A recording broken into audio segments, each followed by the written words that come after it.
I'm sorry, I couldn't Should hear I ask you that Did you again? ask a question? Yes. Oh, wow. Can the Pats still go undefeated if they lose Dion Lewis? I say yes, Stephen A., but obviously this will make it a little tougher. Mm-hmm. Dion Lewis is, or maybe I should say was, their Darren Sproles. He was the lightning, the newly found lightning to LeGarrette Blount's thunder. And you could say he was the icing to a great cake.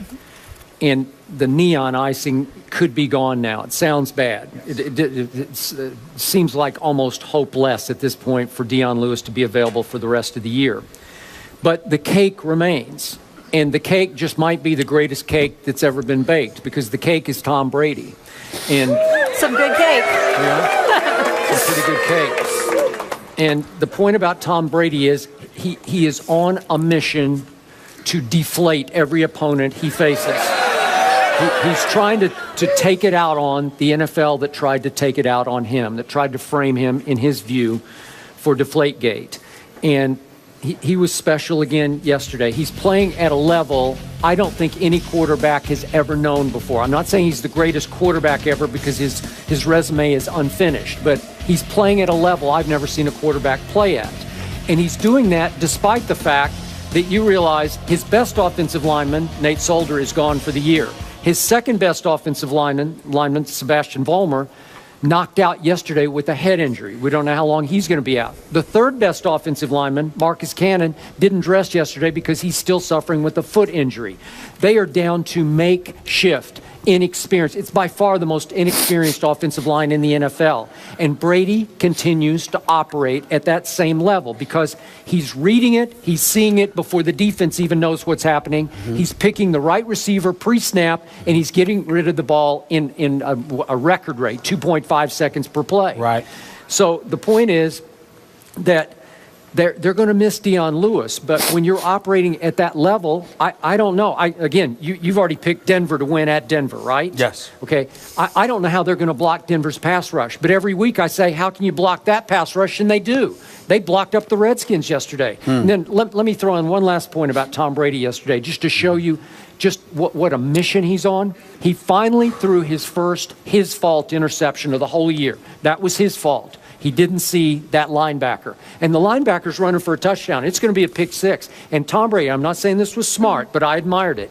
He goes and busts through the blocker and makes the tackle to stop a pick six. That's the mission that he's on this year. Again, was he risking injury and being knocked out for the year? Probably he was. But I admired it, just the way I admired how they dispatched the Redskins with ease yesterday. So is 16-0 or 19-0 still within reach? Absolutely.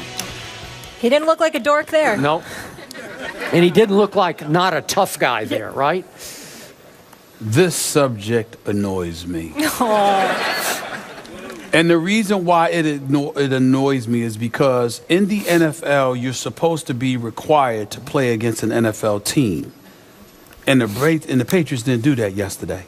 The Redskins dropped 7 passes, 6 different receivers. It was the most drops by a Redskins team in the last 10 years and the most by any team in the last 7. It's called intimidation. Well, again, you could call it whatever you want, but if you're an NFL team, you ain't supposed to be that damn intimidated, okay? I mean, if you're going to be that way, why bother showing up? And the Redskins, they just stink right now. It's just that simple. Just call it what it is. It's a daggone shame they're in the nation's capital, for crying out loud. Here's the deal. When you look at Tom Brady, 9 for 9 on screen passes. Well, what do you want, a cookie? I mean, the man is a great quarterback. We know it. He's a 4-time Super Bowl champion. But to me, we've gotten to the point to see, my problem with you, Skip, is this. I understand what Bart Scott said. I understand what a couple of other people implied.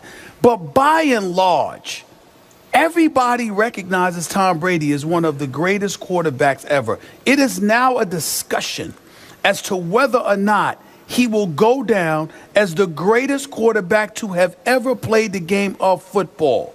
You don't get that title because you started off 8-0 after a Super Bowl season. That means your body of work over the course of time has proven and validated your level of greatness. But because a couple of dudes came and insulted him, it's like, let's protest in the streets of America because how dare anybody question Tom Brady? Stop it.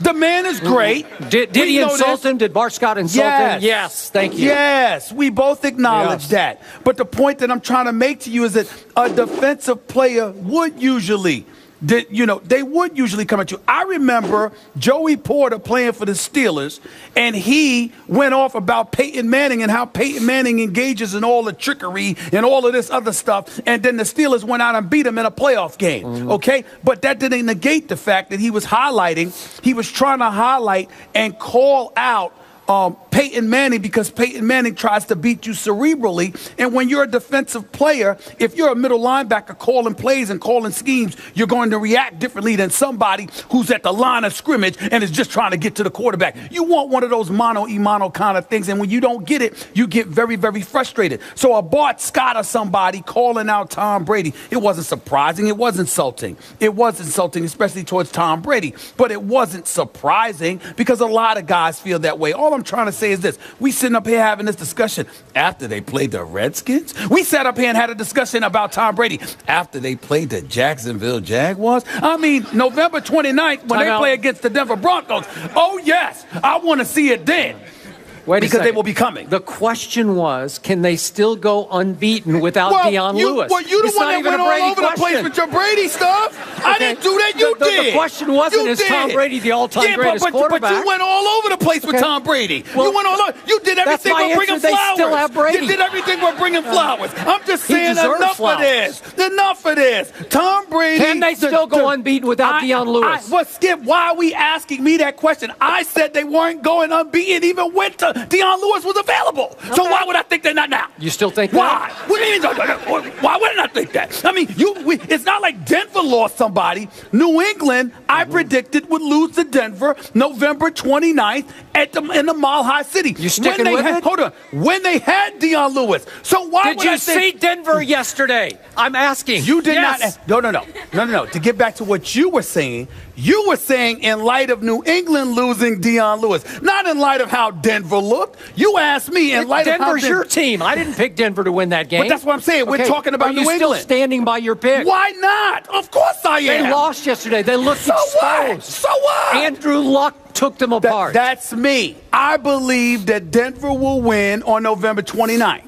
Just like I thought the Dallas Cowboys would lose last night. Right. Just like and by the way, you brought up Aaron Rodgers. That was a gutsy pick on your part. You brought up Aaron Rodgers. They had lost 5 in a row, and you went way out on the limb. Aaron Rodgers. You are such a football guru. Thank you very much. I appreciate that. Yeah. You brought up Aaron Rodgers. Oh. I didn't pick Aaron Rodgers. You did. I picked Cam Newton. Mm-hmm. You picked Aaron Rodgers. Because he's good. He should have pulled that thing off. Well, I'm just saying. The point is, 4th and goal, you got to make that throw. But you introducing the subject like it was me that picked Aaron Rodgers. I ain't pick him. Wait a second. Speaking of Aaron Rodgers, I have to throw this out. Please do. A couple of Fridays ago, we had one Pierre Garçon on our show. That's remember right. that? Yeah, I remember. And Pierre Garçon went on the record on live TV. It's on tape somewhere. Okay.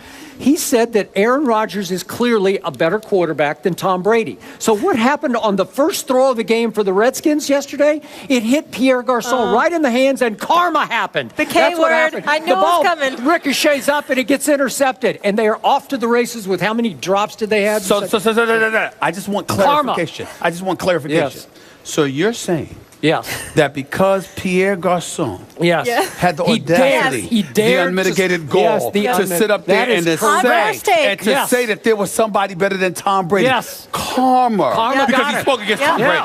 Karma hit him right in the face. He spoke against Tom Brady. So I mean, you can't speak against Tom Brady and have good things come your way, right? That can't happen. It can't happen. Well, especially on first take. Was Garçon right about that? Would you still say that he was right about that? No, I would think that play had everything to do with Pierre Garçon dropping a pass along with the other 6 receivers than it did with, oh my Lord, he spoke against Mr. Tom Brady. I mean, just arrest the man. Arrest him now. Arrest him. How dare he speak against Tom Brady? Okay. I mean, it just can't happen. Okay, so you basically say the Redskins should be arrested for impersonating a football team yesterday? Yes. But if memory serves, am I right?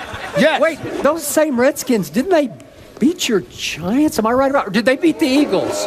Wait, I think How are the Giants doing in the NFC East? I think I they're don't know, all right. but they yeah. lost to the Redskins. Oh, or did yeah. wait? The Eagles The lost. Cowboys to the Redskins. lost to everybody, so. Wait, didn't Kirk Cousins beat the Eagles with the last second? I mean, drive? Skip, I can't make up my mind with you, man. I mean, is Wow. it Brady or is it Romo? I mean, what's up? Wow, What's it's up? Brady all day. Really? Brady all day. You sure? Yes, sir. Okay. The Always has Patriots been. have now scored in 31 consecutive quarters. Absolutely incredible.